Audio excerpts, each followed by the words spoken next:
Excelentísimo señor embajador de Irlanda en España, Frank Smith. Excelentísimo señor Ministro de Estado del Ministerio de Gasto Público y Reforma de Irlanda, Ossian Smith, welcome, Chambers, Madrid. Director General de Economía de la Comunidad de Madrid, Juan Manuel López Zafra, bienvenido. Presidenta de la Asociación de Empresarial Hispano-Irlandesa, Nuria Luguera. Bienvenidos, señoras y señores, buenos días a todos. Lo primero, congratulations on the feast St. Patrick yesterday. Bueno, es un placer darles la bienvenida a esta nueva mesa redonda que es sobre mercados internacionales, que es una de las principales funciones que hacemos desde la Cámara de Comercio e Industria de Madrid, dar servicio a las empresas para que éstas sean más competitivas, servicios de formación, servicios corte y arbitraje, tenemos la más importante de España. El servicio de internacionalización es uno de los puntos más fuertes como crecimiento y diversificación de las empresas. Ahora en este caso tenemos con Irlanda, tenemos el honor y el placer de recibir al Ministro de Estado de Irlanda y que está centrado en una nueva estrategia. Por un lado, la digitalización, siendo un país ya bastante avanzado en la digitalización y sobre todo en el programa de infraestructuras de Irlanda del año 2040. Estos son nuevas oportunidades que se abren para las empresas españolas y quiero agradecer en esta jornada a la Embajada de la República de Irlanda en España y a la Asociación Empresarial Hispano-Irlandesa en la colaboración que habéis tenido con la Cámara de Comercio e Industria de Madrid para hacer y organizar esta jornada. Jornada que ya hicimos con la Embajada en el año 2020, en plena pandemia, y la verdad es que fue un éxito a pesar de las circunstancias y adaptándonos al modelo digital. Ambassador and representative from the Government of Ireland, thank you very much. Indeed, for your cooperation, and it is a great pleasure to welcome you here today. Agradecer también la colaboración institucional, como siempre la internacionalización de las empresas madrileñas, el apoyo de la Comunidad de Madrid, que hoy tenemos con nosotros a Juan Manuel, que es López Zafra, el director general de Economía, y que bueno, pues siempre están apoyándonos en todo lo que es los servicios que damos a las empresas para el futuro, el desarrollo y cuanto mejor les vaya a las empresas de Madrid, mejor le va a la ciudadanía de Madrid. También agradecer al Ayuntamiento de Madrid que se apoyo a la internacionalización de las empresas y a nuestro socio estratégico de referencia, Cunningham Nagel, que es bueno, pues uno de los mayores operadores o el mayor operador logístico que hay. Irlanda, como todos sabemos, una población de 5 millones de habitantes con un crecimiento del PIB del 3,2 previsto para este año 2022, 3,9 para el año 2023, según las previsiones del Fondo Monetario Internacional. País que tiene uno de los países europeos que tienen mayor renta per cápita, alcanzando los 83.990 euros en el año 2021. Por tanto, es una de las economías, como digo, con mayor renta per cápita, más dinámicas y que es uno de los principales centros de innovación de Europa, el segundo país concretamente de Europa, solamente superado por Islandia, y el de mayor empresas tecnológicas emergentes per cápita, el único de la eurozona de habla inglesa. También decir, bueno, pues ha sido en los últimos años país que ha acogido la sede de gran cantidad de multinacionales, especialmente en el sector tecnológico, como todos ustedes saben, que está ahí Facebook, Google, Amazon, TikTok, atraídas principalmente por la política de impuestos bajos y fiscalidad competitiva. Algo pues en lo que creemos todos los empresarios, ¿no? Cuanto menor presión fiscal, evidentemente pues hay más oportunidades de inversión las empresas, hay más dinero en el bolsillo de los consumidores, por lo tanto se incrementa la actividad económica y si se incrementa la actividad económica les va mejor a las empresas, el empleo que tienen es de más calidad, generan más empleo, se incrementa el consumo, se bajan los gastos por desempleo, por lo tanto a la larga se recauda más con menor presión fiscal, que esto estando aquí el director general de Economía, siempre lo hemos defendido, apoyado a los empresarios, es la política más acertada. Irlanda es un buen ejemplo de ello, ¿no? Y bueno, también por otro lado farmacéuticas y lanzaderas de startups que tienen en su país. Es uno de los países, como decía, más digitalizados del mundo, ocupando el 5º puesto entre los 27 países de la Unión Europea, según el índice de economías y sociedades digitales del año 2021. Están con un proyecto de digitalización donde van a invertir 85 millones de euros del año 2022 al año 2026 para seguir en ese proceso tan importante de transformación que hace a sus empresas que sean más competitivas a través de la digitalización, porque eso lo que hace es ser una gestión más eficiente, que es una garantía de competitividad, para seguir con esa transformación, ya siendo un país líder en la digitalización. Tiene también el plan que todos conocemos, 2021-2030, que se publicó en septiembre, el 30 de septiembre del año 2021, que es el proyecto Irlanda 2040, donde se van a invertir en infraestructuras 165.000 millones de euros, lo cual creo que es también una oportunidad interesante para las empresas españolas, porque hablando de infraestructura, tenemos campeones mundiales en España, como FCC, ACS, Cobra, Ferrovial, OHL o SACIR, que ya están presentes en Irlanda y que evidentemente pueden seguir colaborando con ese país en su transformación, en su cambio de futuro. Somos el cliente 11º de Irlanda y su España es el 11º cliente de Irlanda y su 10º proveedor. En 2021 las exportaciones españolas a Irlanda alcanzaron los 2.039 millones de euros, registrando un crecimiento del 17%, con lo cual es una tendencia bastante positiva. Y pues esa es la razón por la que tenemos esta jornada. El país que detectamos, marcamos países objetivos desde la Cámara de Comercio e Industria de Madrid, donde creemos que puede haber oportunidades para nuestras empresas, las damos a conocer y apoyamos a nuestras empresas en esa internacionalización como una de las misiones fundamentales que tenemos en esta Cámara de Comercio e Industria de Madrid. Y sin más, doy la palabra a Juan Manuel López Zafra, que es el director general de Economía de la Comunidad de Madrid, y a continuación el excelentísimo señor Frank Smith, embajador de Irlanda en España. Muchas gracias por su atención.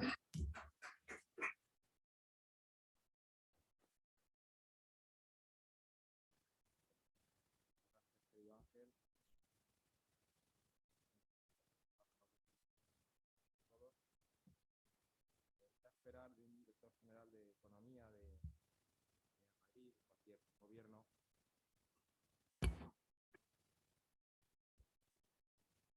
Debería esperar quizá que diese las cifras más importantes de las relaciones económicas entre los dos países, entre Madrid y...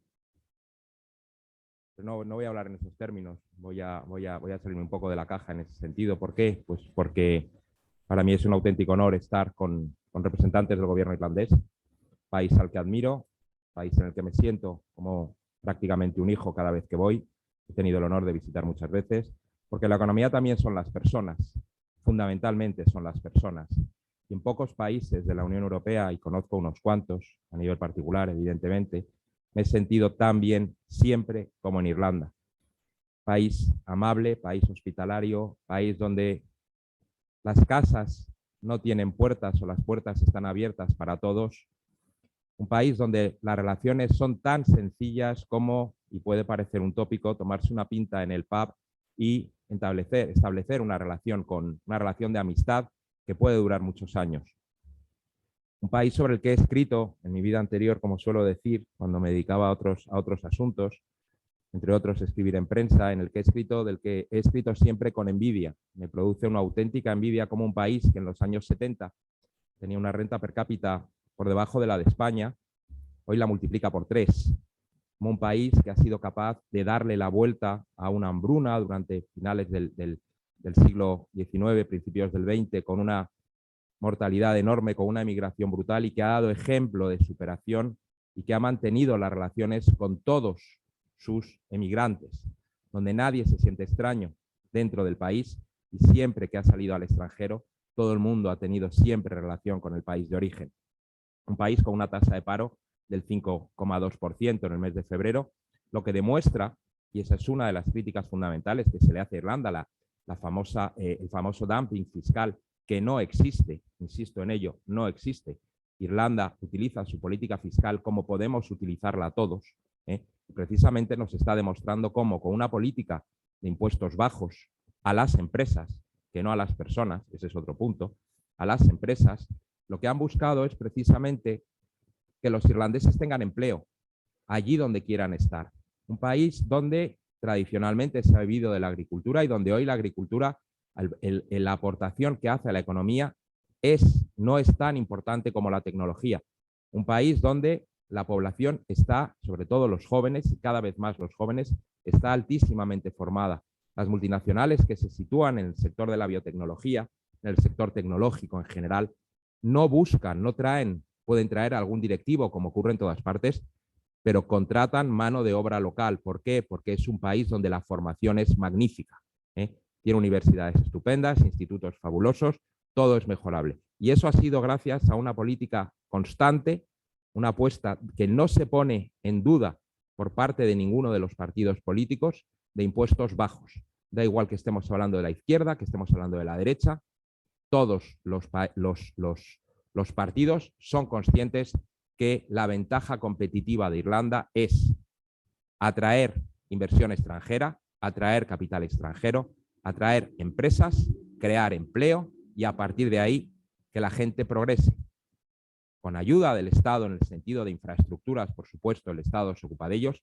El plan precisamente Irlanda 2040 es una buena prueba de cómo se van a realizar, cómo se van a renovar esas infraestructuras. Pero uno da igual, yo estuve en el mes de octubre en Dublín y la transformación que ha tenido Dublín en los últimos 15 años ha sido absolutamente increíble. Da igual que uno vaya a Dublín, que vaya a Galway, que vaya al oeste de Irlanda completo, da lo mismo. O sea, todo está cambiando a mucha velocidad. Y desde luego, insisto, para mí es un auténtico honor dar la bienvenida y estar en la misma mesa con dos representantes del Estado irlandés. Muchas gracias y siento haberme salido de la caja, pero no podía evitarlo.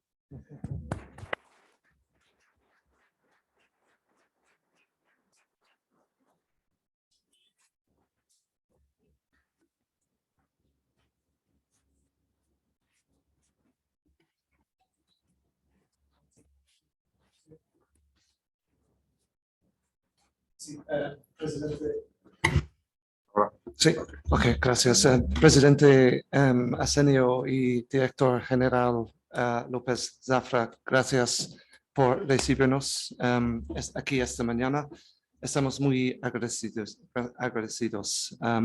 La Embajada de Irlanda reconoce la importancia de sus organizaciones y estamos muy agradecidos por la oportunidad que tiene el ministro Oisin Smith de discutir con ustedes cuestiones de interés mutuo esta mañana.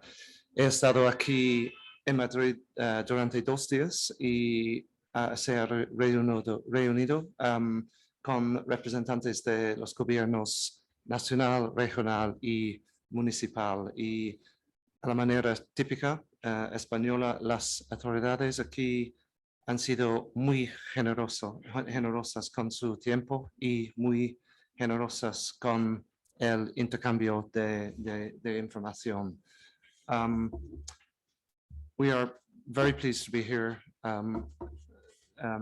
this morning. I am particularly pleased that this year for St. Patrick's Day celebrations, which started yesterday, that a member of the Irish government, Minister Oisin Smith, can join us in person to share Ireland's plans to invest in our digital transition and our green transition and to talk about other areas of responsibility which he holds. We hope that this morning's discussion will bring to light some new opportunities for collaboration and connection between Ireland and Spain. We're very conscious that we're all facing very challenging circumstances, excuse me, at the moment with considerable uncertainty about the economic and humanitarian consequences of the invasion of Ukraine, as well as the ongoing impact of the pandemic. We strongly believe that conversations like this one that we're going to have this morning will help us to work more closely together and hopefully to create opportunities for growth and allow us to face this uncertain future in a better, clearer, stronger position. And we thank you for taking part. This stage, I just wish to thank our co-hosts for the event, the Spanish-Irish Business Network, whose president, Nuria Luguera, will moderate this morning's discussion. And I'm going to now hand over to you, Nuria, to move things along if that's in order. Gracias. Thank you.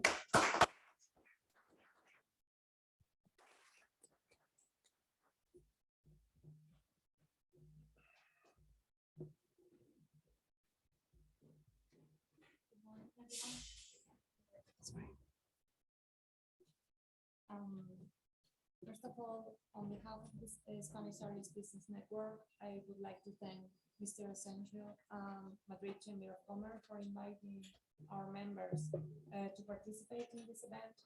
And of course, to the Minister Smith, whom I had the pleasure of knowing during my times at the Rattan County Council. For those of you who are not familiar with Minister Smith, he was elected Green Party Councillor to the Rattan County Council in 2014, and he also served as a peer between 2019 and 2019.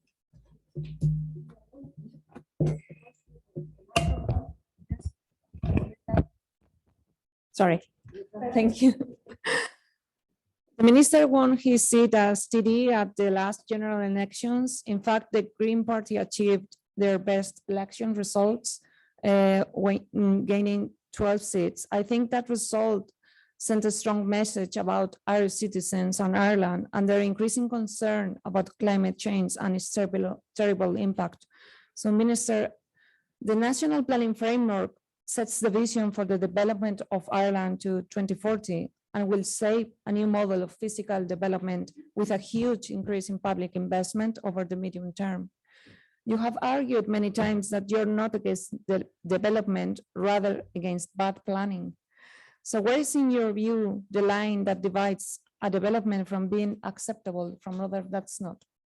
Okay, thank you, Nuria, and good morning, everybody. And you'll allow me to speak in English. So thank you very much. It's very, very nice to see you and an honor to be here. Thank you. And I understand why the gentleman beside me had a very good reason to have to leave because he had to speak in the Parliament, which is, in the National Assembly. So there's no better reason. Thank you, Nuria. Nuria, I worked with Nuria through a huge coincidence. We worked together in the past, and we stayed in contact. So it's nice to meet you. We in Ireland are starting into a 165 billion euro investment plan to develop, all areas of the economy. And yes, the Greens had a say in that. And my role as minister is that I'm in charge of public procurement. So that's to make sure that that we are making sure that it is transparent in the way we spend the money, we get good value for money, and that everybody can compete. And that means that you, the people in this room, can apply for those contracts and so on. And you're asking me about planning. Am I against development? Of course, I'm not against development. In fact, it is my responsibility to bring about a green transition. And when I look at the different things that we're investing in, housing, hospitals, schools, water infrastructure, transport, offshore wind power, retrofitting, each one of these is multi-billion euro projects. And each one of them is green, so the entire investment portfolio is all green things. Yeah. We're not doing any more oil, not doing any more gas, we're not doing any more coal. But other than that, it's a growing economy, growing population, rapidly developing an increasing economy, and so we need to in a stable democracy. So it is a good place to invest, and it is we want to provide a clear guarantee for 10 years. So if you're a business coming in, for example, that the state is going to spend 8 billion euros on retrofitting of homes. And that gives some security to somebody who wants to set up, for example, a retrofitting company. That we are building 5 gigawatts of wind power in the next 8 years. Again, that's a very clear statement, and you can see where the money is coming from. So that's our opening position. Perfect. Thank you, Minister. As you said, it's estimated that the National Development Plan will provide more than 47,000 direct construction jobs and an additional 33,000 indirect construction jobs. Obviously, investment, we are talking about nearly 28 billion, covering housing, as the minister said, commercial building, civil engineer, and public infrastructure only for last year. So that obviously requires an increased supply side capacity. Where do you see opportunities for growth and collaboration with the Spanish companies, particularly in what you mentioned in water and wastewater networks?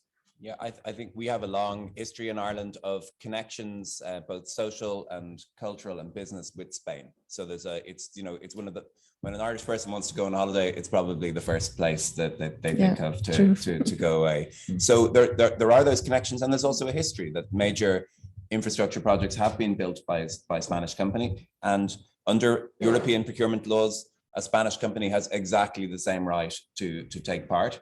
And really, the Irish state does not have a history of trying to change the rules to make sure that Irish companies win the contracts. In many cases, we don't have the companies that are of the size and scale that you would have in Spain. And so we need that expertise coming in. So, you know, and I met recently with your employment service, the PES, is that what it's called? And they were discussing their plans for retraining people. We have a major retraining program. And as you know, during the pandemic, a lot of people wanted to change jobs. And for a lot of these jobs, they're highly skilled, and we need to retrain people. So even people who have skills for an older economy, people who used to, for example, the people who were building oil platforms are now retraining to do offshore wind platforms, for example. And that type of thing is happening all the way across the economy. But you're right, capacity is absolutely key. It's critical, yeah. And I'm a living proof that public procurement in Ireland is absolutely transparent and fair, because I went through a competitive process, and even though I'm not Irish, I won a seat and a place and a job in the Luguera County Council. So from that perspective, I can tell you it's completely fair, honest, and follow. I didn't help. You didn't help. The phone call. No, that's true. I can tell you that. So in that sense, yes, public procurement in Ireland is very well done and follow all the rules. And now let's talk about green economy, that I know it's a theme that you are very passionate about. The transition to a low carbon and climate resilient society remains the single largest investment priority under Project Ireland 2040. Decarbonizing the built environment and increasing the energy efficiency in buildings is considered the most cost-effective method of addressing climate change. Private capital is also showing a strong interest in meeting this net zero target. What can government and business do together to accelerate progress toward net zero? Okay, so I'll give you, and I suppose I'll give you an example with the retrofit program. A retrofit program is going to cost 25 billion euros over 10 years. 8 billion of that is going to come from the state, and it is to retrofit 500,000 homes. And now with this, with the war in Ukraine, with the shock to energy prices, you know, there is huge demand from the public to make their homes more efficient. A traditional Irish home, when you turn off the heating, it gets cold 30 minutes later. So, you know, and people know that they don't have to live like that, and they can have a much more efficient way of doing things. So this is an example of a green change which saves you money, you know, which is maybe it's good for the environment as well, of course, but also it's giving us a degree of energy independence in Europe, that we are less at risk from, you know, Vladimir Putin or from some problem in the Middle East. So there is a strategic move in Ireland, and now, if anything, it's accelerating across Europe towards retrofitting. So retrofit is a huge area, and it's something that we don't have very large companies doing retrofit in Ireland yet. We really, it's like a cottage industry. So, and with billions of euros going into it. So what I think we do need some larger scaled companies, and I would love to see some of that. Yeah, true. And just to give our audience some background, for example, at the Luguera County Council, they have passive house standards, which in terms of energy and retrofitting buildings is very high. So that shows the commitment from the government and local authorities to work on that side. So there again, there's a huge opportunity for collaboration with a Spanish company. So I think it's time now for the public to make their questions. I don't know if anyone has any. Y si alguien quiere preguntar en español, intentaré traducirlo lo mejor posible. Gracias. I will try. I will do my best. Very good.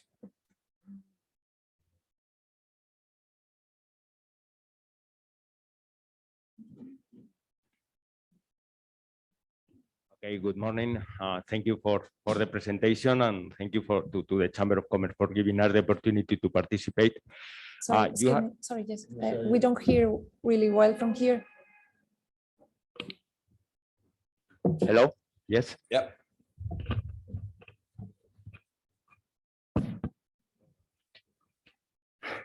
Thank you.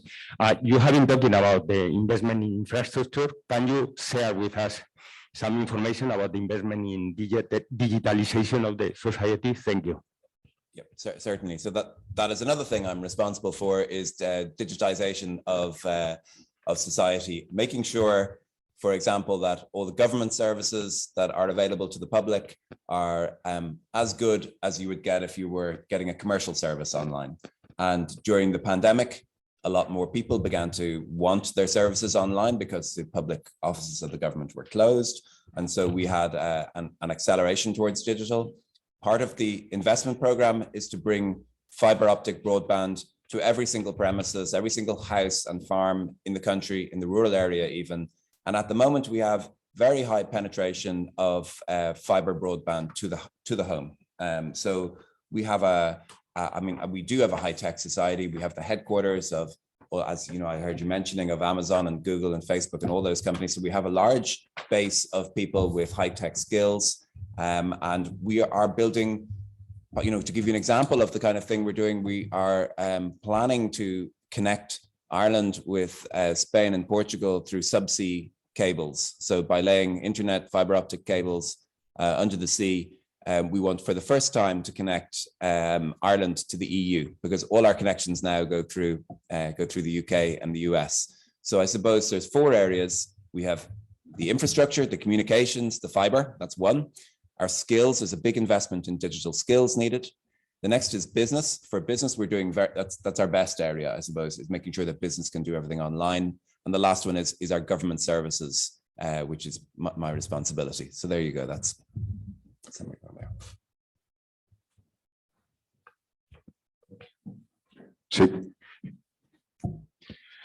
Thank you so much for this presentation. Today I have learned one important thing. If we want to make any kind of business, you need to look for the surname of Smith. This is a quite question. And the principal question I want to talk is about this plan from this huge money for Ireland. Do you have any strategy about housing to create this activity for this important sector in Spain, where we were really experts to support our efficiency for the construction? Okay, so the question I think is, do we have a specific plan for housing and construction for the next 10 years? We have a really bad problem in Ireland with housing. It's our #1 problem is shortage of housing. I don't know if it's the same in Spain, but in Ireland, it's more complex in Ireland. People identify that as the #1 problem. And so we have a housing plan. It's called Housing for All. If you want to look at it, it's very clear. And the plan is to build 300,000 homes in 10 years. So that's 30,000 houses per year. And we are at that scale now. So I guarantee you that there is absolute focus in the political area and in the public on making sure that that happens. It's the #1 thing, I suppose. House prices are very high. Rent is very high. So an average rent in Dublin is €2,000 a month for a 2-bedroom apartment. And so it is a market where there is a lot of demand and there needs to be more supply. And we're doing everything we can to make sure that it is feasible to build this, that it is practical and reasonable, that we can get the houses built, that we can get the apartments built. We're moving it also, I suppose we're changing from, in the old system, everybody lived in a house, and now we are becoming more living in apartments, which is something, I suppose it's something new for Ireland. I live in an apartment, but most people don't. Yes. And it's a new mindset. And I know that in Spain, I'm sure you have more experience of constructing apartments than we do. We're trying to make sure that our rules are practical and work for business as well as for the public. We are the representative body in Ireland for the construction. It's called the Construction Industry Federation, and I meet them regularly to make sure that the procurement rules are working, to ask them if there's anything that they need changed. So it is. I can tell you, construction is very hot. Okay. Yeah, and if I say a word, the government is very committed to building new housing, but not only social housing. There is a very ambitious program about building affordable housing in collaboration with broad housing bodies and private investors. And also they have created the new Land Development Agency, which is a commercial state body who will help to assembling land, which is one of the biggest problems, that some sites are not serviced. So the Land Development Agency is facilitating as well those connections, and they work very closely with private investors to make things happen. So in that sense, there is a very strong plan for housing and construction. And as the minister said, now density is going higher, so they are moving through from a 3-bed semi-detached house, what the minister mentioned, to a more apartment high density. And I think in that sense, Spain can bring the skills and experience because it's our traditional model, as you can see in our cities. So there are many opportunities there for collaboration. I agree. So we have this land development agency has been set up. They're a government body and they are allowed to take land that belongs to different state agencies and use it for housing. So they have the power to acquire it, by force. They have to pay, of course. Yeah. And so probably half of the housing that's going to be built will be built by the state. So they're big state contracts, and so guaranteed pay. Nobody's going bust. Yeah. Can I have a question about the wind energy contribution in the plan and also the retrofitting of the housing? Would it be in conjunction or there are different streams that you have to work on? I'm not sure I understand the question. Will the wind energy plan be in conjunction? Will the wind, you said offshore windmills, okay, so they are at a distance in the ocean now. So are you gonna also consider some housing retrofitting to be powered by the wind, and especially in the coastal areas? Yeah. So I suppose that I think Nuria mentioned this, that the most cost-effective way to cut emissions is efficiency, is not to use the power in the first place. That's even better than building solar panels and wind power is insulation and retrofitting. So the retrofitting program is going on across the whole country, wherever you are, it doesn't matter. And part of the retrofitting will also be to include solar power on those homes and heat pumps, which is an important part of it. The wind power is completely separate. And I suppose when you're tackling climate change, when you're looking to cut emissions, it's never one solution, it's always a collection of things. So part of that mix is offshore wind. We have a lot of onshore wind. We'll probably do more now that we're under pressure, but we really haven't done any offshore wind yet. So it's something new for it. We're coming late to it. And other countries are much more developed. I know that that Germany and the Netherlands, I don't know if Spain has a lot of offshore wind, but we don't have any really. We've only got some experimental. And so we're moving into 5 gigawatts for this decade, but probably another 30 gigawatts for the decade after, because we have a very large quantity of ocean. So,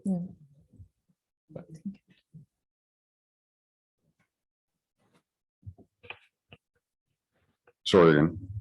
Basically, taking in consideration your answer about the volume that's going to expect for the coming years, we are looking forward yet to establish a company in Ireland just to focus that to build about 5,000 to 6,000 units a year. Okay. And the question is, how can we land in the market when it's going to be the position for the government to have the expertise from the Spanish companies in this kind of building, even in industrial building, as to focus on very short-term construction time. It's about 90 to 100 days to make this kind of construction with all the standards. Have you any plan for this kind of typical construction, or is it just to have a standard construction? So are we talking about rapid construction methods and modular construction and so on? Is this what you're talking about? If I understand the question? So your question.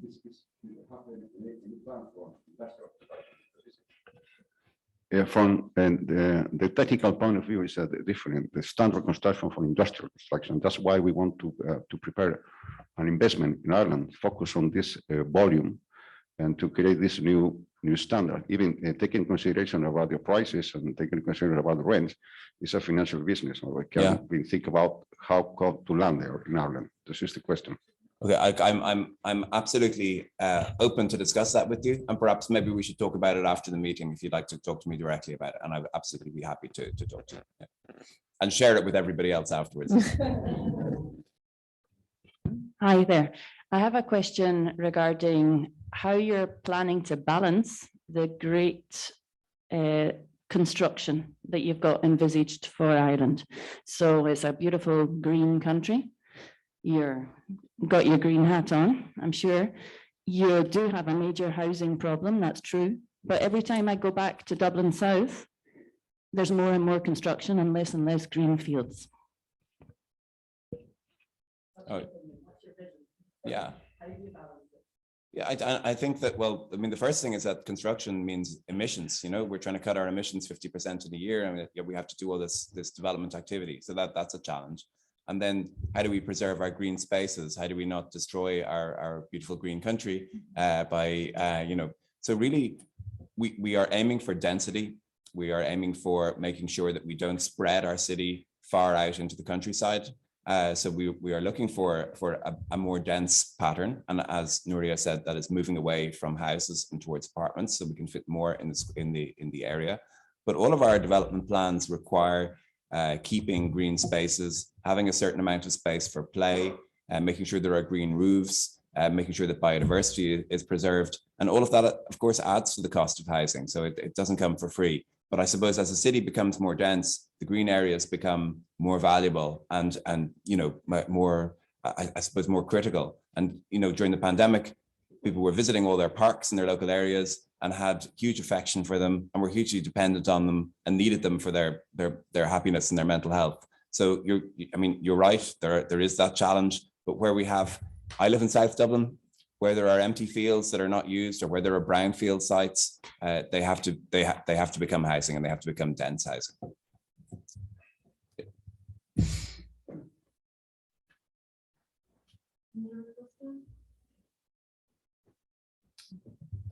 Thank you everyone for your questions. And I think I will hand over to Mr. Asensio for closing the event. Thank you. Thank you, Mr. Thank you.